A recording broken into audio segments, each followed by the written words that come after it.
Good morning, 7th class. In today's video, we will read chapter 4 The Ashes That Made Trees Bloom. Ashes means राख और bloom means जैसे पेड़ों पर फूल आ जाते हैं कि राख जिसने पेड़ों पर फूल खिला दिए।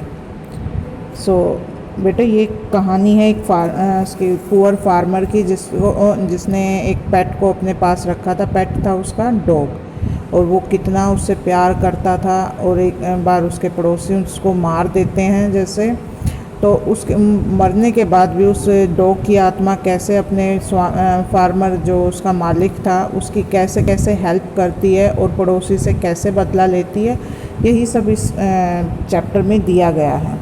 Before you read, this is a story about an honest and hard working old couple and their pet dog. यह कहानी एक ईमानदार और परिश्रमी बूढ़े जोड़ा कपल मीन्स क्या होता है, जो हस्बैंड और वाइफ होते हैं, और उनके पेट क्या था, उनका डॉग, देयर पेट डॉग, उनके पालतू कुत्ते की कहानी है।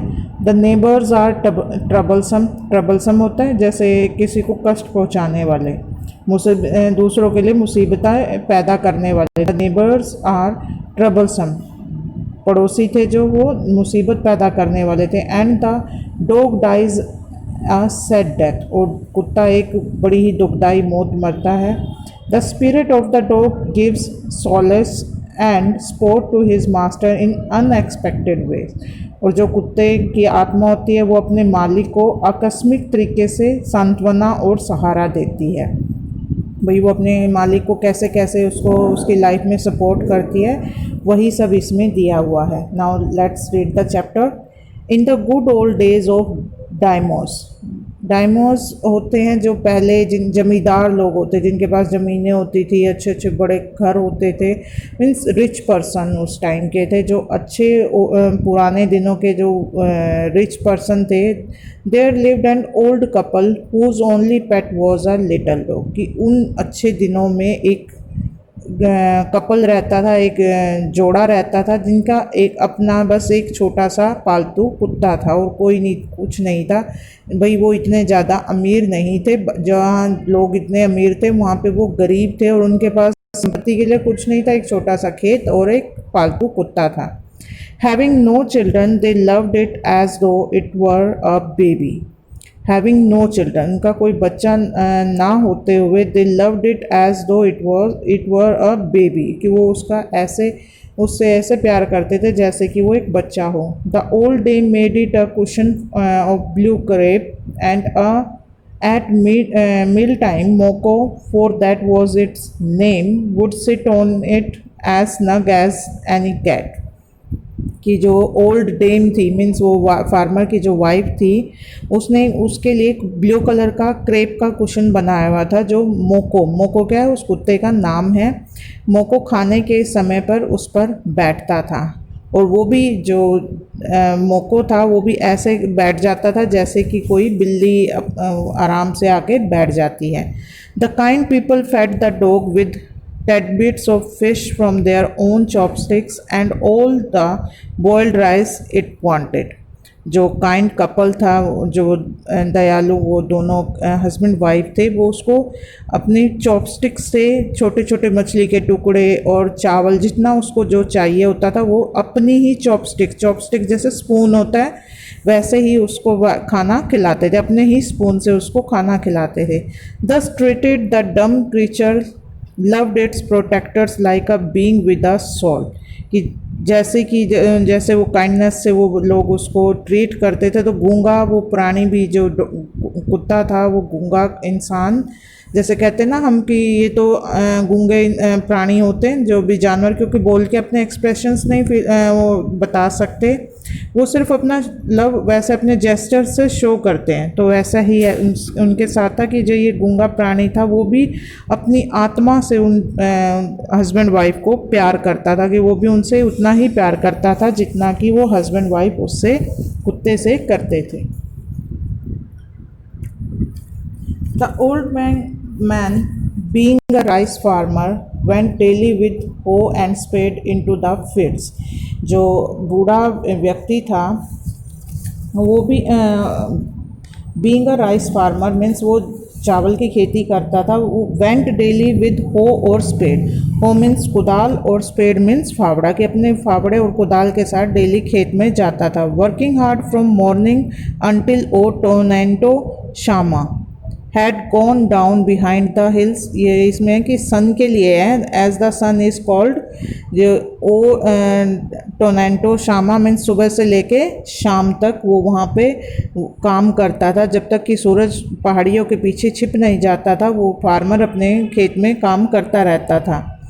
Every day the dog followed him to work. हर रोज़ कुत्ता उसके पीछे पीछे काम पर जाता था। Never once harming the white herons that walked in the footsteps of the old man to pick up the worms.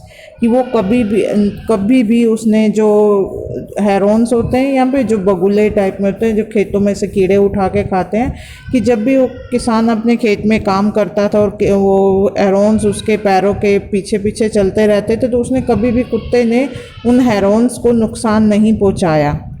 वो भी काइंड हार्टेड था। For the old fellow was patient and kind to everything that had life.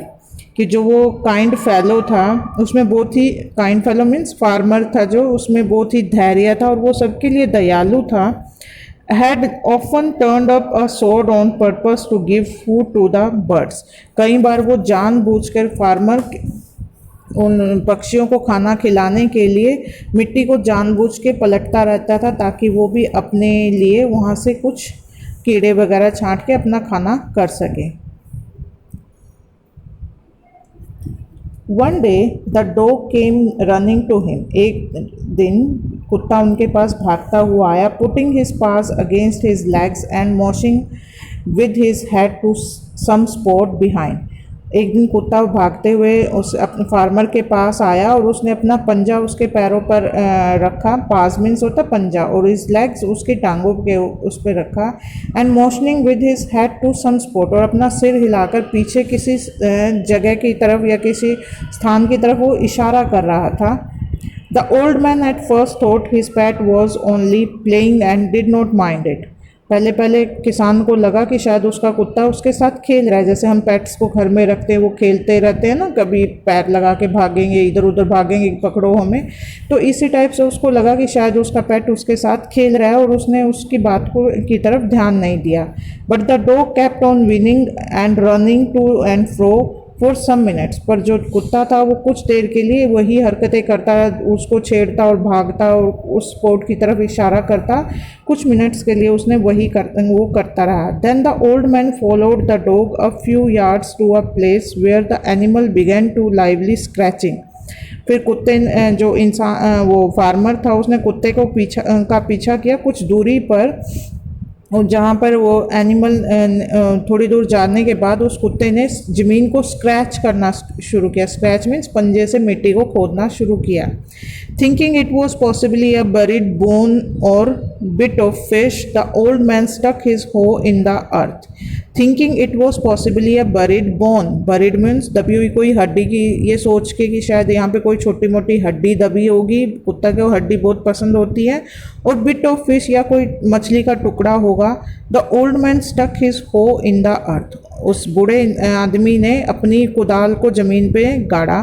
When lo a pile of gold gleamed before him, जैसे ही उसने उसको खोदा तो क्या हुआ, a piled of gleamed gold before him, खोदते ही उसके सामने सोने का ढेर चमकने लगा।